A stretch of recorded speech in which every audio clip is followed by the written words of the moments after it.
بسم اللہ الرحمن الرحیم۔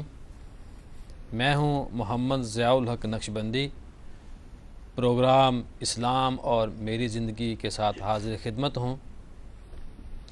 آج ہم نے بات کرنی ہے ذخیرہ اندوزی، کہ کسی چیز کو اتنا ذخیرہ کر لینا، اپنے پاس جمع کر لینا اور سوسائٹی کے اندر اس کی قلت ہو، یعنی کہ اس نیت سے ذخیرہ کر لینا کہ جب مہنگی چیز ہوگی تو میں اس کو باہر سیل کروں گا، اور سیل بھی اس صورت میں کروں گا جب عوام بیچاری رو رہی ہوگی۔ تو اس حوالے سے آج ہم بات کریں گے، اور اسلام اس حوالے سے کیا کہتا ہے۔ رمضان کے دنوں میں آپ دیکھتے ہیں کہ ہمارے پاکستان میں ٹماٹر، ادرک، جتنی بھی ہماری زیادہ سحری اور افطاری میں استعمال ہونے والی چیزیں ہیں ان کی قلت ہو جاتی ہے، اور چیز ملتی بھی ہے تو اس کا بہت زیادہ ریٹ ہوتا ہے۔ رمضان سے پہلے آپ دیکھ لیں تو ایک دو چیزیں آپ کو پہلے جو لاسٹ خاص طور پر سنڈے ہوتا ہے وہ ملتی ہی نہیں، یہ ختم ہو گئی۔ اصل میں ان کا خیال ہوتا ہے اس سنڈے کو ہم خرید کے رکھ لیتے ہیں، اگلے سنڈے کو جب رمضان شروع ہوگا تو جو منہ میں آئے گا وہ دام مانگ لیں گے، اور روزہ دار نے تو لے کر جانا ہی ہے اس کو۔ اس حوالے سے ہم بات کریں گے۔ ہمارے ساتھ ہمیشہ کی طرح بڑے ہی معزز، محترم اور جید علماء کرام موجود ہیں۔ میں سب سے پہلے ان کا تعارف کراتا چلوں آپ کو۔ میرے ساتھ موجود ہیں علامہ آغا سید سبطین حیدر سبزواری صاحب، آپ صوبائی صدر ہیں پنجاب شیعہ علماء کونسل۔ السلام علیکم جی۔ وعلیکم السلام ورحمۃ اللہ۔ دوسرے مہمان ہیں علامہ پروفیسر محمد اویس سرور صاحب، آپ بہت ساری کتابوں کے مصنف ہیں اور مترجم بھی ہیں۔ السلام علیکم جی۔ وعلیکم السلام ورحمۃ اللہ۔ ہمارے تیسرے مہمان ہیں الحمدللہ علامہ سید ضیاء اللہ بخاری صاحب، آپ صدر ہیں متحدہ جمعیت اہل حدیث پاکستان۔ السلام علیکم۔ وعلیکم السلام ورحمۃ اللہ وبرکاتہ۔ ہماری بڑی ہی خوش بختی ہے، آج ہمارے پروگرام میں ایک بار پھر محقق الاثر مفتی محمد خان قادری صاحب، جو پرنسپل ہیں جامعہ اسلامیہ لاہور، اور جن کی کتابوں کا شمار سینکڑوں میں ہے، اور آپ ایک واحد شخصیت ہیں اردو تاریخ میں جنہوں نے تفسیر کبیر کا ترجمہ کیا ہے۔ السلام علیکم جی۔ وعلیکم السلام ورحمۃ اللہ۔ حضور والا، آج ہم نے بات کرنی ہے کہ اسلام نے ذخیرہ اندوزی کے بارے میں کیا کہا ہے۔ ہم سب سے پہلے آپ سے بات کریں گے کہ اسلام نے ذخیرہ اندوزی کے حوالے سے جو حکم فرمایا ہے اس پر آپ روشنی ڈالیں۔ میں عرض کروں گا کہ اسلام کی خصوصیات میں سے اور اسلام کے تخصصات میں سے یہی ہے کہ اسلام ایک کامل اور اکمل دین ہے۔ اسلام نے رضا کاریوں پر بھی نظر رکھی ہے، باریک باریک چیزوں پر بھی، چھوٹی پورا ایک نظام ہے جی۔ اسلام ایک نظام کا نام ہے اور نظام حیات ہے، اور یہ ہم سمجھتے ہیں، حقیقت بھی یہ ہے کہ دیکھیں نا، اول ما خلق اللہ العقل، واہ کافی میں یہ روایت ہے کہ اللہ نے سب سے جس چیز کو پہلے خلق فرمایا وہ عقل ہے، اور اگر ہم اس سے کام لیں تو ہمیں یہ چیزیں سمجھ میں آتی ہیں۔ اس عقل ہی کے ذریعے ہم خدا کو بھی پہچانتے ہیں، عقل ہی کے ذریعے ہم دین کو سمجھتے ہیں، تو عقل بھی ہمیں بتاتی ہے کہ معاشرے میں ذخیرہ اندوزی کے حوالے سے یہ کتنا بڑا جرم ہے۔ اذا حکم العقل حکم الشرع، یا اذا حکم الشرع حکم العقل، جو عقل حکم کرتی ہے شریعت بھی وہی حکم کرتی ہے۔ ذخیرہ اندوزی آپ کو حق نہیں پہنچتا کہ آپ کسی کا حق کھائیں۔ اگر آپ مال لیا ہے، خریدا ہے، نفع آپ کا حق ہے، لیکن وہ نفع کی بھی مقدار معین ہے، نفع کی بھی حد معین ہے، نہ یہ کہ آپ اس ہاتھ پر رکھ لیں اور جس سے ایک پورے مارکیٹ میں، ایک سلسلے میں، بازار میں کمی واقع ہو جائے۔ ہمیں پیغمبر کی زندگی میں جیسے واقعات ملتے ہیں، ائمہ علیہ السلام کی زندگی میں واقعات ملتے ہیں۔ اس چیز ذخیرہ اندوزی کا جب سلسلہ آیا تو خود امام صادق آل محمد کے حوالے سے ہے کہ آپ نے اپنا پورا مال جنس جو ہے گندم نکال کے کہا اسے بانٹ دو، کیونکہ جو ذخیرہ اندوز ہے انہیں پتہ چل جائے۔ تو ایسی چیزیں ہیں، ہمیں اس حوالے سے متوجہ ہونا چاہیے۔ علامہ صاحب آپ فرمائیں کیا اسلام میں اس حوالے سے سزائیں ہیں، اور جو ذخیرہ اندوزی کرتے ہیں ان کے بارے میں کچھ آپ پیغام دیں ان لوگوں کو؟ بسم اللہ الرحمن الرحیم۔ رحمت عالم صلی اللہ تعالی علیہ وسلم کی بہت ساری احادیث جو ہمیں حدیث کی مستند کتابوں میں ملتی ہیں، ان میں ذخیرہ اندوز کے لیے بڑی سخت وعیدیں آئی ہیں۔ ذخیرہ اندوز کو عربی زبان میں محتکر کہا جاتا ہے۔ عربی زبان میں اس کے لیے احتکار کا لفظ استعمال ہوتا ہے، اور رسول پاک صلی اللہ تعالی علیہ وسلم نے یہ ارشاد فرمایا کہ ذخیرہ اندوزی کرنے والا ملعون ہے، اور ملعون کا معنی یہ ہے کہ وہ اللہ کی رحمت سے دور ہے۔ حدیث مبارکہ جسے سیدنا عمر بن خطاب رضی اللہ تعالیٰ عنہ نے روایت کیا ہے کہ رسول خدا صلی اللہ تعالیٰ علیہ وسلم نے فرمایا کہ تاجر دو طرح کے ہیں، ایک وہ جو بازار میں سودا لاتا ہے، حلال طریقے سے نفع کماتا ہے، جی، اللہ تعالیٰ اس کو برکت عطا فرماتا ہے، ماشاءاللہ ماشاءاللہ۔ اور دوسرا تاجر وہ ہے جو ذخیرہ اندوزی کرتا ہے، اللہ تعالیٰ اس کو اپنی رحمت سے دور کر دیتا ہے۔ اللہ اکبر۔ اب جب رحمت سے دور ہو جاتا ہے تو اس کی نشانی یہ ہے کہ مال کی برکت ختم ہو جاتی ہے۔ ایک جملہ آپ نے اکثر سنا ہوگا کہ جی اتنا کماتے ہیں پتہ نہیں کہاں جاتا ہے۔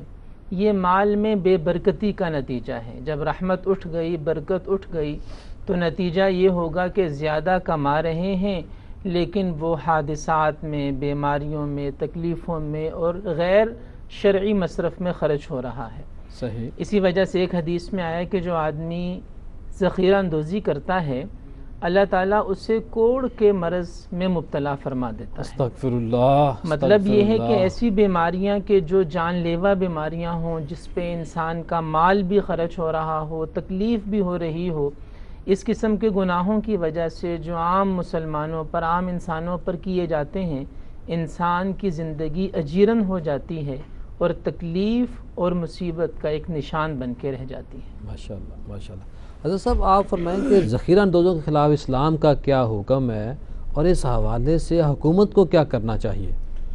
حضرت سیدنا عمر فاروق رضی اللہ عنہ روایت کرتے ہیں کہ رسول اللہ صلی اللہ علیہ وسلم نے ارشاد فرمایا کہ من احتکر طعاما علی المسلمین، جو مسلمانوں کے کھانے پینے کی چیزیں ذخیرہ اندوزی کر کے روک لیتا ہے، ضربہ اللہ بالجزام والافلاس، اللہ تعالیٰ اس کو، جیسے انہوں نے فرمایا وہ حدیث پاک کا ترجمہ، کہ اللہ اس کو کوڑی بھی بنا دیتا ہے، اور بسا اوقات اللہ تعالیٰ اس کو افلاس میں مبتلا کر دیتا ہے۔ جو وہ پیسے جس کی خاطر یہ ساری ظلم و ستم ڈارا اللہ کی مخلوق کے اوپر، ان پہ ترس نہیں کھا رہا۔ نبی نے فرمایا کہ خیر الناس من ينفع الناس، بہترین انسان تو وہ ہوتا ہے جو دوسروں کے لیے نفع کا باعث ہوتا ہے، جس کا وجود باعث برکت ہوتا ہے معاشرے کے لیے، اور یہ باعث برکت کی بجائے اس کا وجود دوسروں کے لیے زحمت بنا ہوا ہے، اور ان کے کھانے پینے کی چیزیں وہ روکے ہوا ہے۔ نبی نے فرمایا الجالب مرزوق، جو لا کر چیزیں ہیں اس طرح آسانیاں پیدا کر رہا ہے، من یسر علی موسر، تو اللہ تعالیٰ اس کے رزق میں برکتیں ڈال دیتا ہے، اللہ اس کی زندگی میں آسانیاں پیدا کر دیتا ہے۔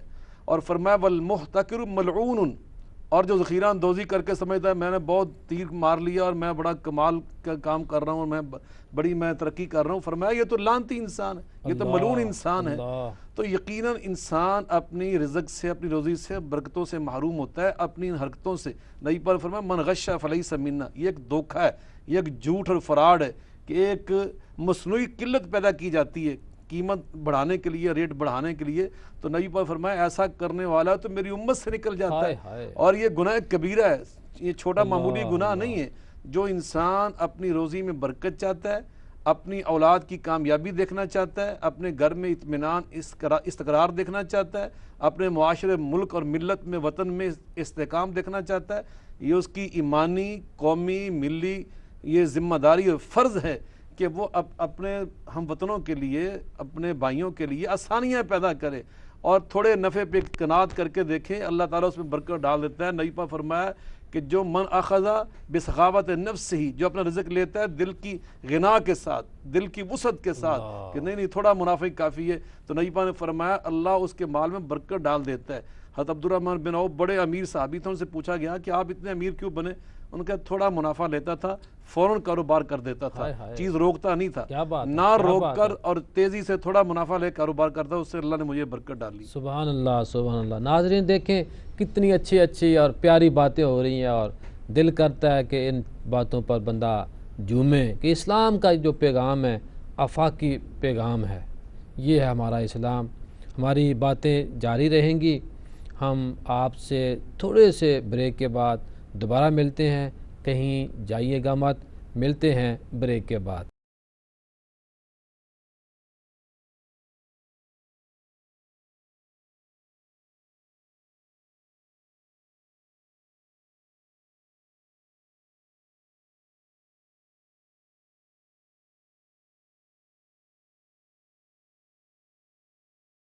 السلام علیکم۔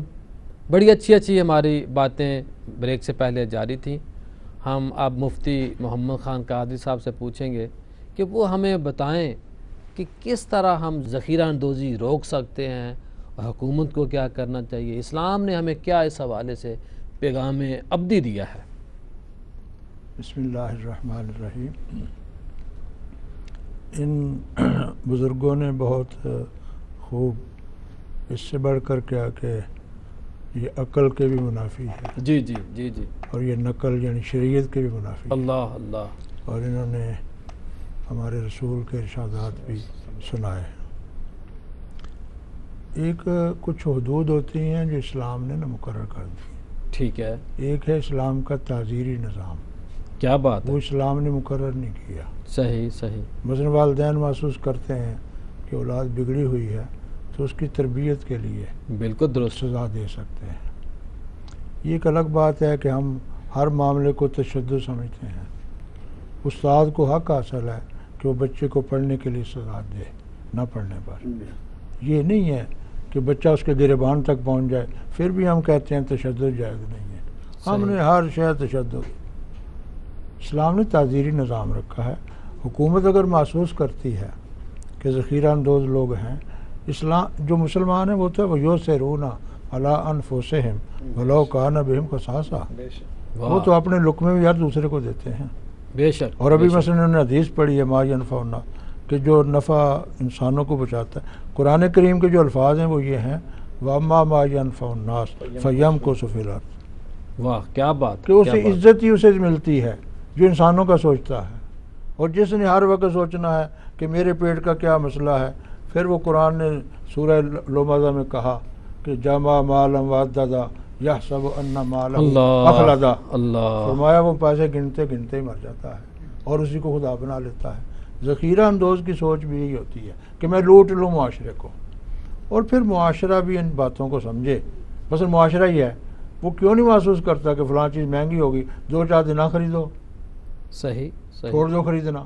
اب مثلا رمضان شریف بھی آ گیا ہے تو آپ سموسے اور پکوڑے کے بغیر افطاری آپ کی نہیں ہوتی۔ یار کھجور لے لو، پانی لے لو، نمک لے لو۔ یہ جو اکٹھ ہوتا ہے اس وقت، کبھی ہمیں احساس ہوا ہے کہ افطار کا وقت کتنا قیمتی ہے، جو ہمارا سڑک پہ گزر جاتا ہے، اور جی کیا سموسے لینے گیا تھا، جی پکوڑیاں لینے گیا تھا، اور بھائی تو کھجور رکھ لے، پانی رکھ لے، نمک رکھ لے، اس کے ساتھ روزہ جو ہے وہ افطار کر لے، اس وقت سے فائدہ اٹھائیں۔ حکومت تعزیری نظام کے تحت جو بھی ایسے لوگوں موجود ہوں ان کو تعزیری سزا دے سکتی ہے، جیل بھیج سکتی ہے، کوڑے لگوا سکتی ہے، جو بھی سزا وہ محسوس کرے کہ اس سے معاشرہ بدلتا ہے۔ حکومتوں کو حق دیا ہے اسلام نے۔ واہ واہ، لیکن یہ کہ اگر حکومتیں خود ہی پریشان کریں تو پھر کیا وہ نظام بنائیں گی؟ باقی اسلام کے دامن میں تو بڑا واضح طور پر بات ہے کہ اسلام نے ایسی، بس جس کو حضور لعنتی کر دیں، جس کو حضور کہیں کہ اللہ اسے بری ہو گیا، ہائے ہائے، اس کو حکم شاباش دے، بڑی بدقسمتی اس انسان کی۔ تو پھر اس انسان کو بھی بندہ بننا چاہیے، اور نہیں بنتا تو پھر اس کو جیل بھیجنا چاہیے واہ، تاکہ معاشرہ درست ہو۔ اللہ خیر فرمائے۔ بڑی اچھی باتیں مفتی صاحب فرما رہے تھے۔ مجھے ایک واقعہ یاد آ رہا ہے کہ جاپان میں ایک دفعہ انڈوں کا قحط پڑ گیا، تو ریاست کی طرف سے یہ اعلان کیا گیا کہ انڈوں کا قحط ہے، تو انہوں نے فریجوں کو بھرنا نہیں شروع کیا جتنی چیزیں تھیں سوسائٹی کے اندر لوگوں کے گھروں میں موجود، انہوں نے سارے کے سارے جو انڈے تھے وہ مارکیٹ میں لے آئے اور قحط ختم ہو گیا۔ کیا ہماری سوسائٹی جو ہے، مثلا اگر ہم ٹماٹر بہت زیادہ مہنگا ہے رمضان میں، ادرک یا جتنی بھی چیزیں ہیں، پیاز کو لے لیں آپ، تو کیا اس حوالے سے میانہ روی کے اوپر بتائیں کہ ذخیرہ اندوزی ہو گئی، قلت پڑ گئی، کیا ایسا ہو سکتا ہے کہ ہم اس چیز کا استعمال ترک کر دیں چند دنوں کے لیے، یا اس کا استعمال کم کر دیں؟ اس کے اوپر آپ کیا فرمائیں گے؟ بسم اللہ الرحمن الرحیم۔ میں عرض کروں آپ کی خدمت میں کہ جہاں ذخیرہ اندوزی کو حرام قرار دیا ہے، جہاں ذخیرہ اندوزی کے لیے سزا معین کی ہے، جہاں سے ذخیرہ اندوزی کو اچھی نظروں سے نہیں دیکھا گیا، جہاں ذخیرہ اندوزی کو ایک اچھے انسان کے اچھے افعال میں نہیں شمار کیا گیا، وہاں اس کے مقابل بھی انسان کو کچھ چیزیں دی گئی ہیں تاکہ اس کا علاج بھی کچھ ہو سکے۔ جہاں یہ منع کیا گیا وہاں سخاوت بھی رکھی گئی ہے تاکہ آپ آئیں سخاوت کریں، وہاں خیرات کریں، وہاں صدقہ کریں، وہاں دیں آ کے۔ تو میں کہتا ہوں کہ ایسے مواقع پر ایک علاج یہ ہے کہ جب کوئی ذخیرہ اندوزی کر رہا ہو تو وہاں آپ کے پاس وہ چیزیں ہیں تو آپ آئیں، مفت بانٹے، صدقہ دے، خیرات دے۔ اور اس کا یقیناً وہ جو ذخیرہ اندوز ہے، جیسے حضرت علامہ صاحب نے بھی فرمایا کہ 2 دن اگر نہ کھایا جائے تو اس کی کمر خود ٹوٹ جائے گی جب اس کو منافع نہیں ملے گا۔ اسی طرح اگر جن کے پاس وہ مال پڑا ہے وہ سخاوت کر دیں، اب اس کا ذخیرہ اندوز جو ہے، وہ ذخیرہ کرنے والا، اس کا کیا بنے گا جب مال آ جائے گا مارکیٹ میں جن کے پاس گھروں پڑا ہے؟ میں نے اس وقت بھی کہا، امام صادق آل محمد نے، حضرت امام جعفر صادق نے اپنی گندم کو اٹھا کے کہا نہیں، اسے مفت بانٹ دو، کیا بات، بیچنی بھی نہیں ہے، مفت تقسیم کرو۔ اور پورا کہا حضور یہ تو آپ کے پورے سال کا خرچہ ہے، کہا خدا ہے یہ دو ابھی سبحان اللہ، لوگوں کو۔ سبحان اللہ۔ تو اگر ہم سخاوت کی طرف آ جائیں، اگر ہم کنجوسی کو چھوڑ دیں، بخل کو چھوڑ دیں اور ہم خود آ جائیں تو ان کی کمر ٹوٹ سکتی ہے۔ کوئی ذخیرہ اندوزی کی کوئی ایسی شکیں، ایسا کوئی ضابطہ یا ایسا کوئی طریقہ ہے کہ کسی حالت میں ذخیرہ اندوزی کرنا جائز ہو؟ ہاں جی، بڑا اچھا سوال ہے، کیونکہ تصویر کے دونوں رخ ہمیں دیکھنے جی چاہیے۔ بالکل بالکل۔ دیکھیں، ذخیرہ اندوزی کی جو حرمت ہے، جیسے علماء کرام نے بیان فرمایا کہ بہت بڑا گناہ ہے، اللہ تعالیٰ کی رحمت سے محرومی کا ایک سبب ہے۔ جو ذخیرہ اندوزی کی ممانعت ہے، یہ صرف اس شکل میں ہے کہ جب بازار میں اس چیز کی قلت ہو اور یہ شخص زیادہ نفع کمانے کی خاطر یا چیزوں کو مہنگائی کے وقت میں فروخت کرنے کی خاطر ذخیرہ اندوزی کرے۔ صحیح۔ اور خاص طور پہ یہ بھی غذائی اجناس کے اندر، جو کھانے پینے کی چیزیں ہیں، غذائی اجناس ہیں ان میں۔ لیکن اگر بازار میں ایک چیز کی قلت نہیں ہے اور ایک دکاندار، ایک تاجر یہ سمجھتا ہے کہ بازار میں قلت نہیں ہے، اگر میں اس چیز کو کچھ عرصہ اپنے پاس سٹور رکھوں تو کسی کے لیے تکلیف بھی نہیں ہے اور مجھے بعد میں اس کا زیادہ فائدہ بھی ہو جائے گا، تو یہ ناجائز نہیں ہے۔ مثال کے طور پر ہمارے ہاں، ہمارا ملک چونکہ ایک زرعی ملک ہے، الحمدللہ، یہاں پہ چاول کاشت ہوتا ہے۔ اب جب نیا چاول آتا ہے تو بہت سارے لوگ اس کو سٹور کر لیتے ہیں اور نیت یہ ہوتی ہے کہ کچھ عرصے کے بعد پرانا ہو جائے گا تو اس میں زیادہ نفع حاصل ہو جائے گا۔ جی جی۔ اور اگر بازار میں چاول کی کوئی قلت نہیں ہے، جو کہ الحمدللہ عام طور پہ نہیں ہوتی، تو ایسا کرنے میں شرعاً کوئی قباحت کی بات نہیں ہے۔ تو ذخیرہ اندوزی کے حوالے سے یہ بات سمجھنی چاہیے کہ یہ حرام تب ہوگی جب یہ ذخیرہ اندوزی مفاد عامہ کے خلاف ہو، بازار میں قلت پیدا کرنا مقصود ہو، لوگوں کی مجبوری سے ناجائز فائدہ اٹھانا مقصد ہو، تو پھر اس کی ممانعت ہے، وگرنہ ایک چیز کو کسی خاص وقت میں خرید کے تھوڑے عرصے بعد زیادہ قیمت پہ بیچ دینا، یہ منع ہرگز نہیں ہے۔ علامہ صاحب، کچھ کمپنیاں ایسی ہوتی ہیں جو ایک اسکیم چلاتی ہیں کہ اگر اس عرصے تک آپ اتنا مال لیں تو ہم اس کے بدلے اتنا ہم آپ کو اضافی دیں گے یا ڈسکاؤنٹ دیں گے، تو اس کے اوپر لوگ بہت سارا جو سامان ہوتا ہے، جو متعلقہ کوئی بھی ہو، وہ ذخیرہ کر لیتے ہیں، اپنے پاس رکھ لیتے ہیں، تو کیا ایسا منافع جائز ہے؟ پہلی تو بات میں عرض کروں گا کہ یقیناً جو ذخیرہ اندوزی منع ہے اسلام میں، امام ابن قدامہ رحمۃ اللہ علیہ المغنی میں اس میں بڑی اچھی بات کی ہے، اچھا، تمام مکاتب فکر کی آراء کو ملحوظ رکھ کر۔ تو 3 انہوں نے شرائط اس میں بیان کی۔ ایک تو یہ ہے کہ اس نے وہ چیز خود بازار سے، منڈی سے، مارکیٹ سے خریدی ہو۔ اگر اس کی اپنی زمینوں سے وہ چیز پیدا ہوئی ہے تو یہ شرط اس میں نہیں لگے گی. دوسری یہ کہ وہ انسان کے کھانے پینے کی ان چیزوں سے متعلق ہو کہ جن کے بغیر انسان زندہ نہیں رہ سکتا, یہ اس کی دار و مدار پوری زندگی کو اسی کے اوپر ہے. تیسرا کہ اس کی نیت, اس کا مقصد یہ ہو کہ ریٹ بہت زیادہ بڑھ جائیں اور قلت پیدا ہو جائے, لوگوں کو پریشانی کا سامنا کرنا پڑے اور مجبور ہو کر پھر اس کو خریدیں. تو یہ تین چیزوں کو ملحوظ رکھیں.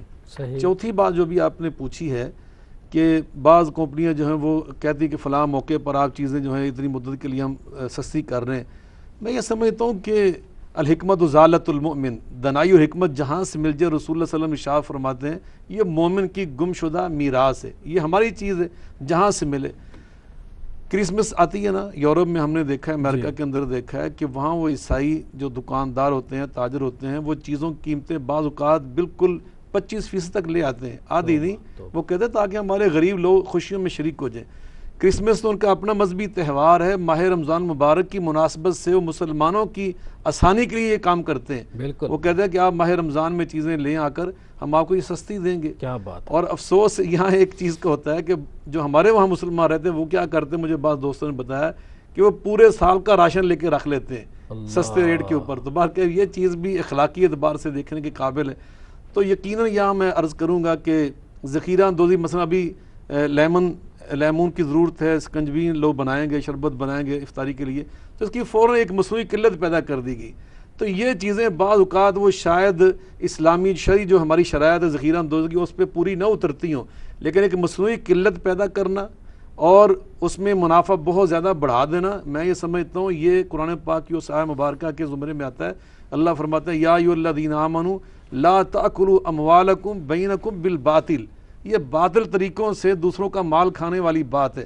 اور یقین جانیں مسلمان جب مسلمان کے لیے نرم دلی پیدا کرتا ہے, ان کے لیے فراخ دلی پیدا کرتا ہے, جیسے حضرت نے فرمایا کہ سخاوت کا انداز اختیار کرتا ہے, ان کے ساتھ ایثار اور تعاون کا جذبہ پیدا کرتا ہے, تو یہ تو نبی پاک صلی اللہ علیہ وسلم کے وعدے ہیں. قرآن پاک میں اللہ نے فرمایا وَمَن يَتَّقِ اللَّهَ يَجْعَلْ لَهُ مِنْ أَمْرِهِ يُسْرًا, اللہ ان کی زندگی میں آسانیاں پیدا کر دیتا ہے, اللہ ان کو رزق وہاں سے عطا کرتا ہے. وَيَرْزُقُ مِنْ حَيْثُ لَا يَحْتَسِبُ, ذخیرہ اندوز بنیادی طور پر اللہ پہ توکل کا عملی طور پہ انکار کر رہا ہوتا ہے, وہ اللہ پہ توکل نہیں کر رہا ہوتا, اس کا اللہ پہ بھروسہ نہیں ہوتا صحیح طور پر, اللہ پہ اعتماد نہیں ہوتا. ناظرین دیکھا آپ نے کتنی خوبصورت باتیں ہو رہی ہیں. ایک وہ انسان ہیں جن کو ہم غیر مسلم کہتے ہیں, وہ اپنے تہواروں پر اور ہمارے تہواروں پر کیا کرتے ہیں.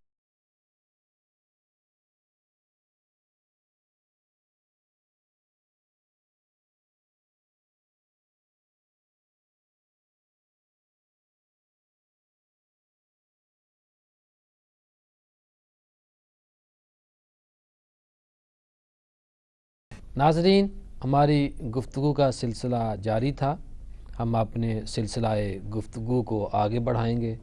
میں جناب مفتی محمد خان قادری صاحب سے عرض کروں گا کہ حضور کچھ قوم کی رہنمائی فرمائیں. آپ کا تجربہ بہت زیادہ, ہم تو بچے ہیں آپ کے سامنے, آپ کا جو علم اور عمل ہے وہ سارے اس چیز کی گواہی دیتے ہیں. اہل لاہور, پورا پاکستان, کچھ قوم کی رہنمائی فرمائیں تاکہ جو ذخیرہ اندوزی ہے اس سے قوم باز آ جائے.